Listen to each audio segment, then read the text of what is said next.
Gracias y paz a todos los hermanos que están viendo este video. Es para mí un honor poder compartir este tema muy importante y es el tema que lleva por título Mató Jefté a su hija. Es un tema muy controversial, pero muchas personas aún no lo entienden, no entienden el pasaje, no entienden los versos, porque a esas personas muchos líderes religiosos no les enseñan la verdad. Entonces yo quiero compartir este estudio y para eso quiero orar pidiéndole al Padre la dirección y que sea Él quien nos guíe. Padre Celestial, en el nombre de Yeshua, pido para que este video pueda llegar a muchas personas y que estas personas que tienen esa duda acerca de la hija de Jefté puedan ser guiados por su Santo Espíritu para que puedan entender y puedan analizar este tema. En el nombre de Yeshua HaMashiach, amén.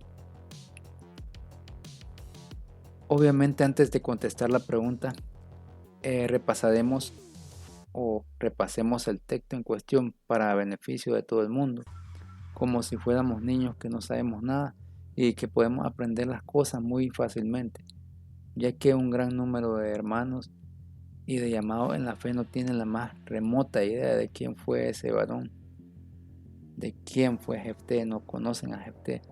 Veamos comenzando en el verso 29. Y el espíritu de Yahweh vino sobre Jefté y pasó por Galaad y por Manasés. Luego pasó por Mizpa de Galaad y de Mizpa de Galaad fue a donde estaban los hijos de Amón. Les aclaro que los hijos o descendientes de Amón, es decir, los amonitas actualmente conocidos como jordanos, son uno de los más famosos enemigos del pueblo santo de Yahweh.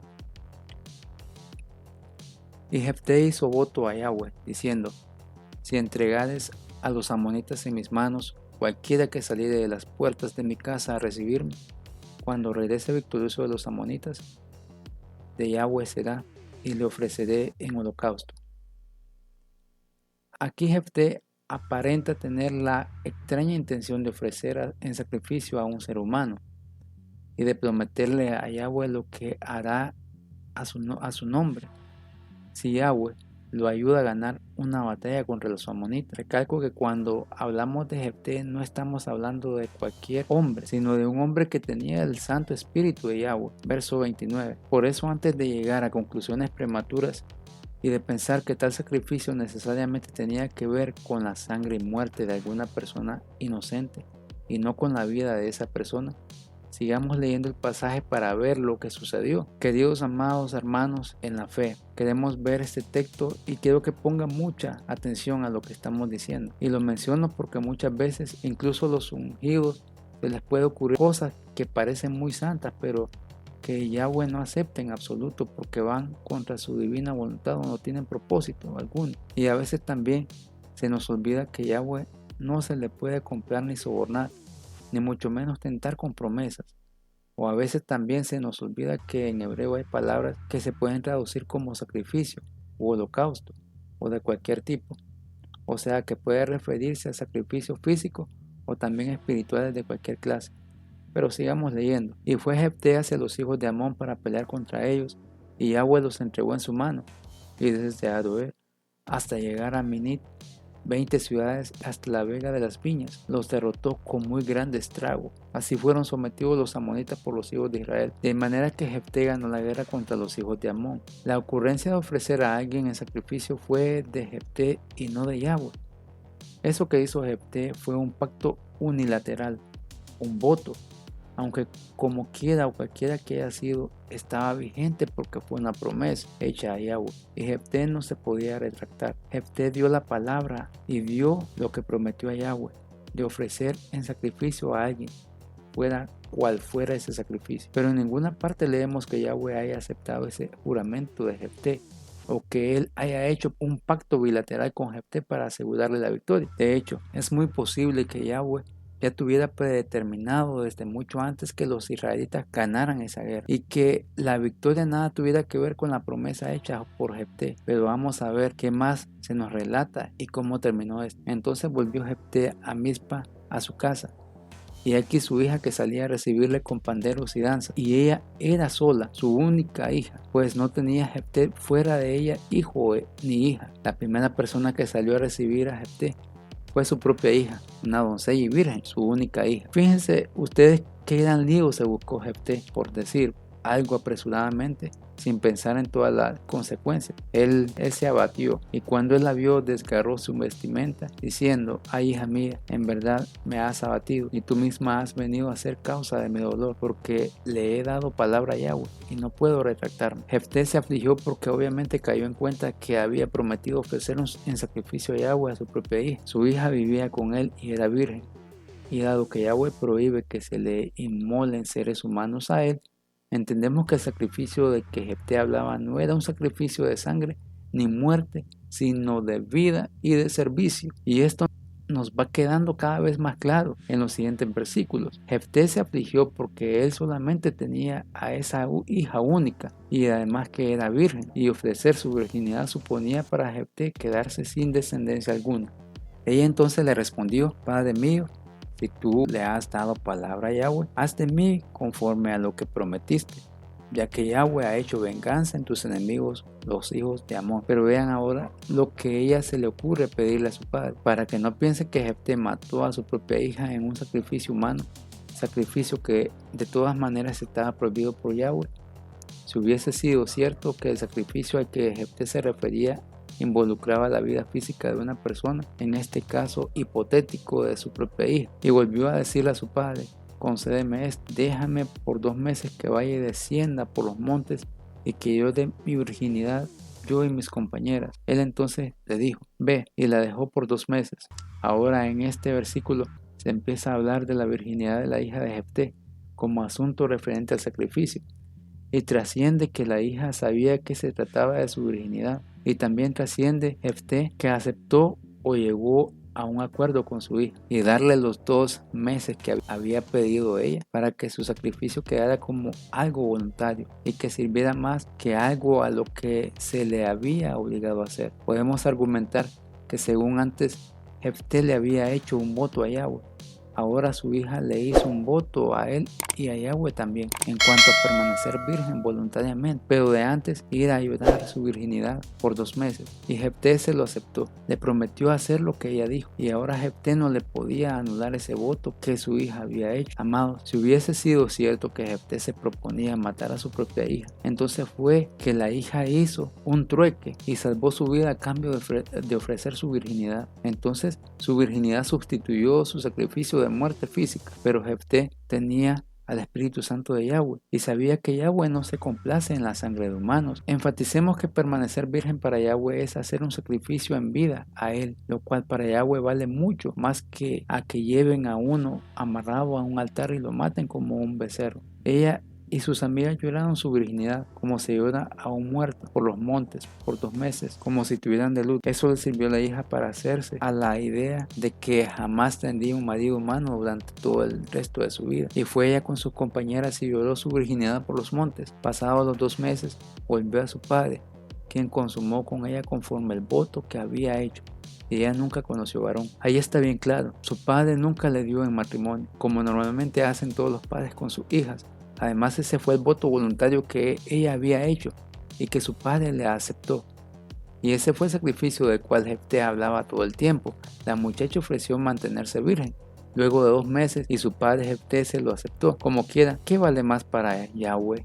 ¿Una muerte sin propósito por una guerra que ya se peleó y se ganó, o una vida totalmente dedicada a Yahweh? Fíjense que Yahweh permite que los seres humanos pacten entre sí, siempre y cuando sea para propósitos nobles, como lo es salvar una vida y permitir que esa vida sea dedicada a Yahweh.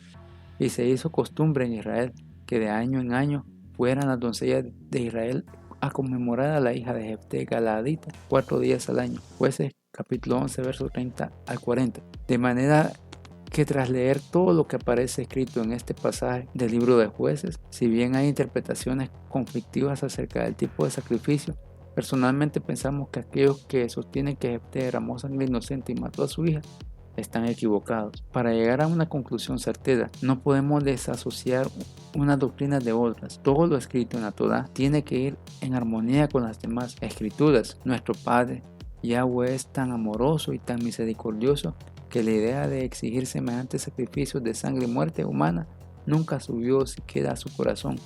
Jeremías 7:31. Amados, Yahweh no puede consentir en sacrificios humanos porque Él mismo lo prohíbe. Además, los seres humanos, excepto Yahshua, todos tienen pecado o defecto, y nada con defecto puede ser ofrecido a Yahweh sobre el altar. De una vez vayamos a ese texto de Jeremías donde Yahweh habla y que lee de la siguiente manera: y han edificado los lugares altos de Tofet, que está en el valle del hijo de Hinón, a fin de quemar a sus hijos y a sus hijas en el fuego, cosa que yo no había mandado y que no había subido en mi corazón. Yahweh nunca mandó hacer sacrificios humanos. El suceso entre Abraham y su hijo Isaac fue una prueba. Yahweh solo interesaba ver si Abraham estaría dispuesto a hacer lo mismo por él, pero tan pronto Yahweh vio que sí, le dijo a Abraham que bajara su mano y que no matara a su hijo. En la Torá se habla de la muerte de muchos gentiles en guerra, en juicios, pero ahí no dice que esas personas fueran sacrificados a Yahweh como una ofrenda gratis y aceptable a él, porque toda esa gente muerta eran anatemas. Por ejemplo, en la guerra de Madián,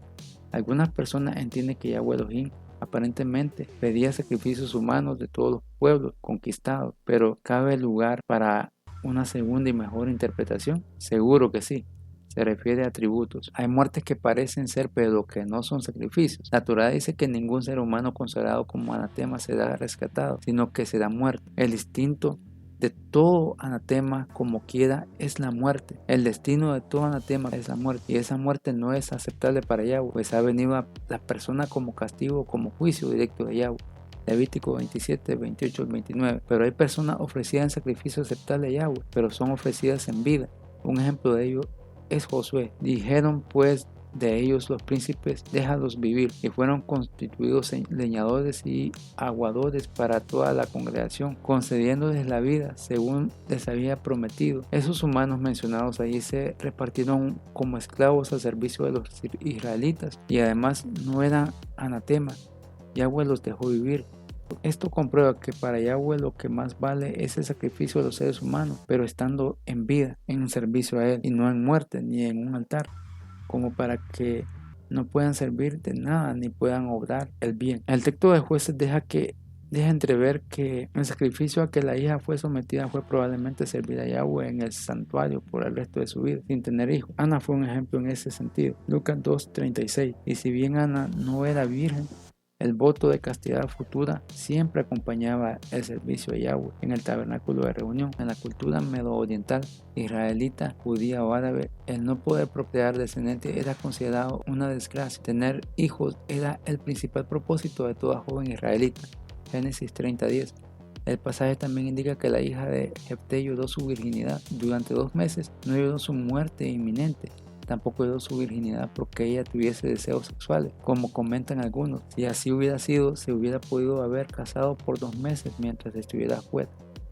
Sin embargo, el pasaje es explícito en cuanto a que ella no conoció varón. Ahora bien, los que sostienen que el pasaje habla de un sacrificio humano parecen no tener en cuenta el peso moral del carácter de Yahweh, quien había dado mandamiento de que el sacrificio humano nunca se practicara en Israel. Levítico 18:21, Deuteronomio 12:31, 18:10. Cualquiera que violara el mandamiento se exponía a la pena de muerte. Algunos que apoyan la idea de que el pasaje habla de un sacrificio humano argumentan que la historia no tiene nada que ver con el carácter de Yahweh. La verdad es que el carácter de Yahweh tiene todo, y todo que ver con la historia, porque el Espíritu Santo incluye a Jefté como un héroe de la fe en Hebreos capítulo 11. El problema de los que ven sangre en la historia relatada en Jueces es la falta de una comprensión total de lo que significa una vida de perpetua virginidad voluntaria en el contexto judío. Era un sacrificio de tremendas proporciones, no por la reprensión de los deseos sexuales, sino por la imposibilidad de continuar el linaje de un padre. Notemos además que en el verso 40 dice que se hizo costumbre en Israel que de año en año fueran las doncellas de Israel a endechar a la hija de Jefté galadita 4 días en el año. La palabra traducida endechar es etanot y no significa lamentar, sino celebrar o conmemorar como algo muy bueno. Las sucesivas generaciones de mujeres judías admiraban el sacrificio de la hija de Jefté, o sea, vivir en una vida santa para Yahweh el resto de sus días. A Yahweh no le gusta que la gente haga pactos entre sí, sino van a ser para propósitos santos y nobles. A él no le gustan los pactos como el mencionado en Hechos capítulo 23, verso 12 al 14, Cuando se hizo de día, los judíos tramaron una conspiración y se comprometieron bajo juramento diciendo que no comerían ni beberían hasta que hubieran matado a Pablo. A él no le gustan los pactos basados en conspiraciones o en egoísmo o en cualquier cosa que suponga en quebrantamiento de la ley. Resumiendo, la hija de Jefté no fue sacrificada en el sentido de ser quemada en holocausto o muerta de cualquier otra manera, sino que ella hizo un voto voluntario de servicio a Yahweh en el tabernáculo de Silo por el resto de su vida. Espero que este mensaje, esta enseñanza sea de bendición para todos ustedes, y sé que hay muchas dudas en muchas personas, pero sabemos de que si ustedes entienden estas cosas podrán indagar más en la palabra. Y espero que se suscriban al canal, que compartan. Toda la gloria y la honra sea para el Padre Celestial y a nuestro Salvador, el Mesías. Amén. Amén.